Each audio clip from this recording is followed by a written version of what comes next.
Welcome to the Snowboard Guide. Today we're just doing a short little intro video into a few reviews we've got coming up thanks to our friends at Mervin Manufacturing. 3 libs and a GNU. I'm going to go into just a little bit of detail about each board and when you can expect the review on each of these boards in a little bit more detail and some footage of how they move around the resort in Australian conditions. You wouldn't believe it, but we've just wound up the Australian season. I'm standing here in shorts and a t-shirt. It's pretty damn warm. You wouldn't believe I was snowboarding only like 10 days ago, but here we are. Hoping to put these reviews together. We've got the Northern Hemisphere season coming up, and I'm sure heaps of people are in board buying, gear, looking at new gear, and want to learn a bit about it. So we've had the chance to ride this stuff in the Australian season. We get access to a lot of this stuff before the Northern Hemisphere seasons.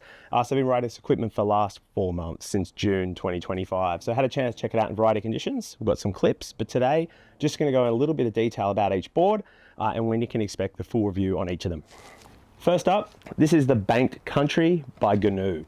This is the 159, and I rode this for a whole variety of conditions, and it was a whole heap of fun.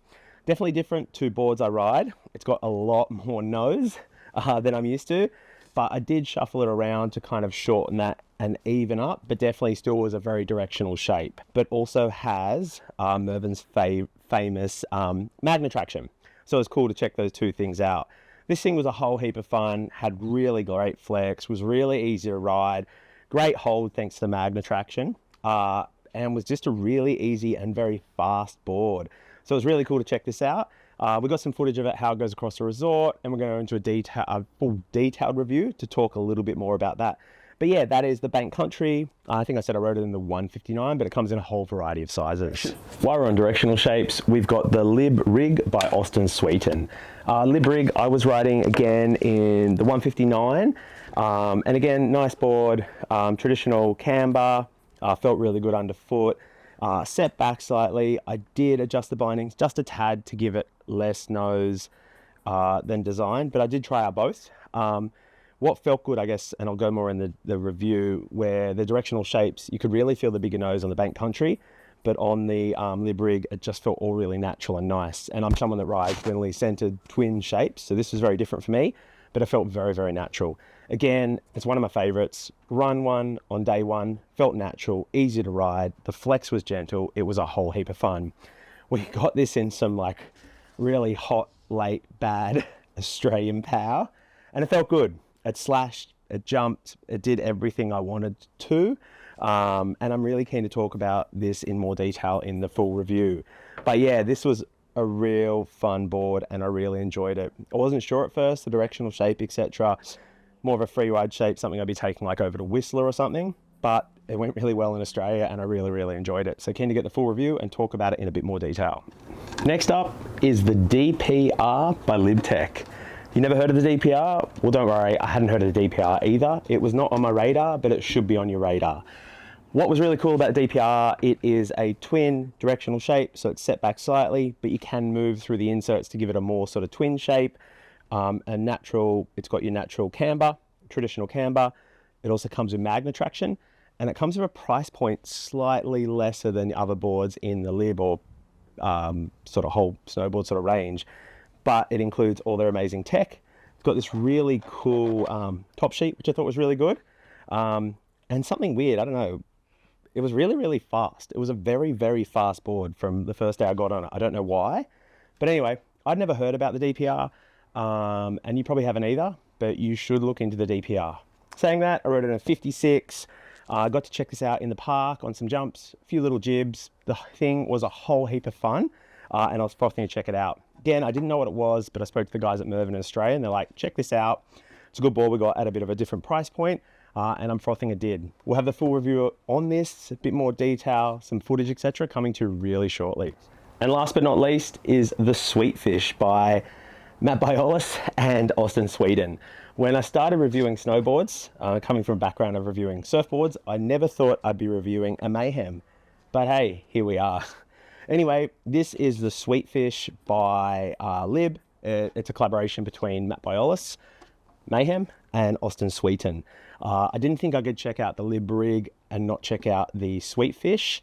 So many people had carried on about this board, so I was really keen to check it out. This is not like anything I have ever ever ridden or would normally reach out to. Even like when I said the Bank Country was very different to what I normally ride, this is on a whole nother level, and it was a whole different type of snowboarding. Look, really keen to talk about this in more detail, share some footage, my experience, but the thing was a whole heap of fun. I'd never ridden anything like this, and some things blew my mind. Like first, I'm like, can't ride switch. You can definitely ride switch. It rides switch quite well, which kind of surprised me for something with a back end like this. It was fast, it was easy to turn, and I know people are really into like carving and on the groomers and that. What I thought was strange, and I'll talk more about it in the full detail, is it felt really wide. It's not that wide, like compared to my normal boards, but it felt like there's a lot of width. You could really lay over into turns and put all your weight, and you weren't getting toe, heel sort of drag, and it felt very, very in control. Where this thing would be absolutely amazing is Big Mountain, Japan, POW. We didn't get that. We got some sloppy, weird end of Australian season kind of POW, I'll call it. But the thing slashed, jumped, rode backwards, was lots of fun, and sparked lots and lots of conversations in lift lines. When you got this under your foot, everyone wants to know what the hell you're riding. It's also been a point of interest for a lot of people. There were some challenges getting my hands on this board. A lot of people want it, so sorry if I broke any hearts in that process. And I see why. It brings a whole different life and spark to snowboarding. Even if you're not in POW, you're not in Japan or whatever, it's a whole heap of fun. You know, if you're riding traditional twin shapes or whatever for the last 30 years, you might want to get on something different, and the Sweet Fish might be it. But anyway, I rode this in the 156, keen to get the full review out and talk about it in a bit more detail. And that, my friends, is our next 4 reviews from our friends at Mervin Manufacturing. We also have another one that we're not talking about today, the GNU Wagyu, which you might have seen in a previous kind of intro video.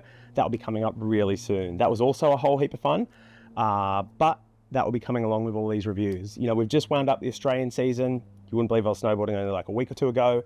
It's very, very hot now. But yeah, hopefully these reviews are helpful for those in the Northern Hemisphere looking to buy a board, getting ready for seasons in, you know, Europe, North America, Japan, or wherever you are. In Australia, we're lucky we get these boards early. We can ride them from around June prior to that season. So, you know, I've had these for a few months, ridden them in a whole heap of conditions, and I hope these reviews are really helpful.